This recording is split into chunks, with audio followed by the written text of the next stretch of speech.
Why is XR such a revolution for animated content production? Well, for a start, apps like Tvori are pick up and play, the most fun UX you could ever hope for 3D design. They have intuitive character posing, it's a bit like playing with action figures. And with that, CG animators now have a stop-motion animator's user interface with all the digital benefits as well. The principles of virtual production are also woven in on an animated VR set. And because you're working spatially, you can prototype for other spatial formats like AR. And integrate with real-time engines. Remote dailies is possibly the most exciting thing about working this way because you can meet virtually from anywhere in person and within your animated scene. It's a game changer. A single squeeze of the controller's trigger button lays down a clean shape. I can adjust the strength and size of the tool with the analog sticks. Here's a key principle of voxel sculpting. The closer you place your clay, the more the shape will merge. Think of the canvas as a Rubik's Cube-like arrangement of 3D pixels. I always start with simple forms and combine them to create an overall design statement and then build details on top. This is a combination I often use for robot parts, rivets, bolts, that sort of thing. But really, the stuff I do in Creator tends to be the organic stuff, characters mostly. Just those rudimentary techniques are enough to sculpt something like this.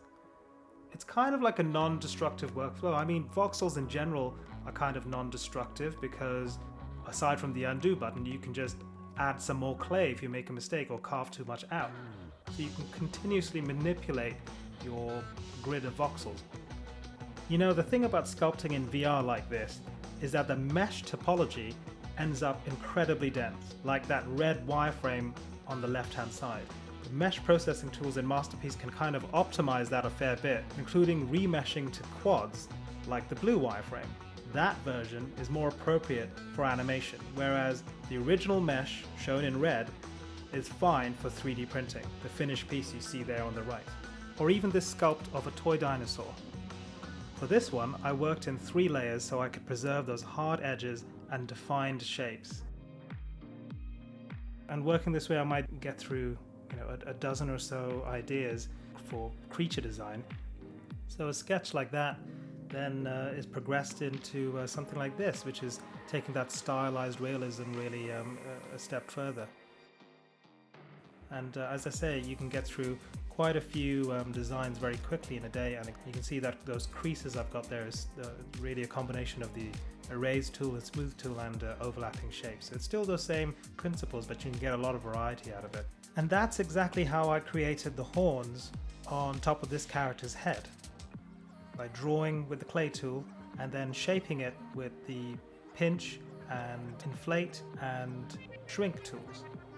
I painted the vertexes specifically so I had a color map ready to go in Substance. Obviously, it's quicker and more intuitive to paint a 3D model in VR than via a 2D screen.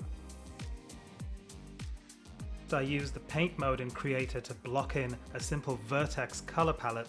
You have the same brush shapes as clay sculpting, sphere, cube, cylinder, and so on. You can even reshape those brush tips using the same manipulators as well. So in terms of a production process, I'm keeping with the spatial workflow. It makes sense because the output format is going to be spatial. I always say if you can set the table for dinner in the real world, then you know how to lay out a scene in Tvori. You just reach in to the control point and move it into place. And in motion, the way I skinned the character is with this sort of claymation thing in mind. As you can see, moving his arms and shoulders gives you that slightly rubbery feel to it, which is the way I'm going to animate this character in a minute. Will still be really effective as a mobile AR app in that style.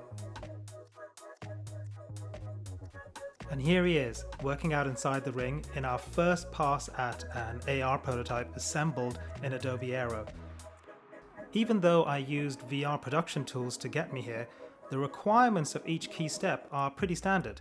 Sculpt the character in a neutral T-pose, rig and skin him with a fairly standard biped skeleton, animate the moves as different takes or sections of puppeteered frames inside Tavori. Each take is then a different motion set for the character model. You can see my hand movements have naturally added a wobble and randomness here and there. Again, that adds to what we're going for with this concept. VR puppeteering is the right choice. I love how, with claymation, you can feel the animator's hand at work. They literally leave their mark on every frame. It's nice to be able to bring a bit of that to a CG animated project. So the role of VR here is to prepare the asset as quickly and artist-friendly as you can and get it to a design that is stylistically in keeping with the rest of the production, and a mesh that's also versatile. It's usable in the pipeline, both in terms of the color map and the topology of the mesh itself, and doing it in T-pose, for example. So on the right, that's my look dev in Substance for the feature film version of the character. And that same mesh I then optimized and put into Unreal to do some look dev for a potential game adaptation of the property. And lastly, the development of a potential toy for the property as well. For me, the purpose of this is to see if this property that it relates to can be produced with multiple formats in mind. If you're building franchises today, you really need to be in multiple touch points and multiple places at the same time. So that's what I'm trying to do with this character, is see if I can get a versatile character rig and model. As a proof of concept, there he is, animated in Maya and rendered in Arnold, and then animated but then brought into Unreal Engine, and lastly animated and then put into Adobe Aero. So that's how versatile a model and rig can be.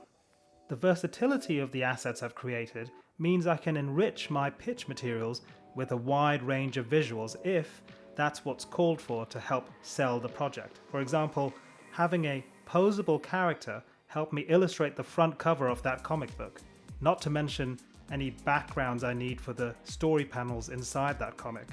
Likewise, the layout photos gave me a head start on the style paintings and key visuals for the series Bible. And that character model can also be 3D printed as a prototype for the action figure. Obviously, story always comes first, but it's great to have the means to create this supporting material.